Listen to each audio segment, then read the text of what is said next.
Anong ginagawa mo rito? Kailangan siya makausap. Nagpapahinga ang presidente. Nasaan ang presidente niyo? Di mo ba ako narinig? Gante, anong may paglilingkod ko sa'yo? Nandito ako para mag-resign. Bilang hepe ng kapulisan. Ricarte, bakit ngayon ka pa magre-resign? Sana pinagpabukas mo na lang. Bukas pa kita pwedeng palitan. Matagal ko na dapat ginawa to. Bistado ka na, Mr. President. Padaanin niyo ako. Da. Padaanin niyo ako! Ano ba? Ang tama hinala ko. Isa kang kriminal. Pagpapayaran mo sa batas to. Ha!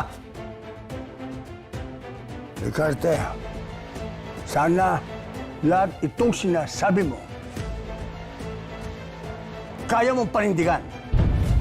Ha? Malinaw ebidensya ko laban sa'yo na magpapatunay na kasama mo si Calvin Magallanes sa pagpaslang kay Paeng at sa asawa niya si Joanne at sa mga bisita nila. Anong papakailan mo? Ano mo? Sinabi ka! Stay ka lang! Ano ba? Eh kung gano'n, bakit ang lakas ng loob ko na pumunta dito? Dito pa lang. Pwede na kitang ipatumba.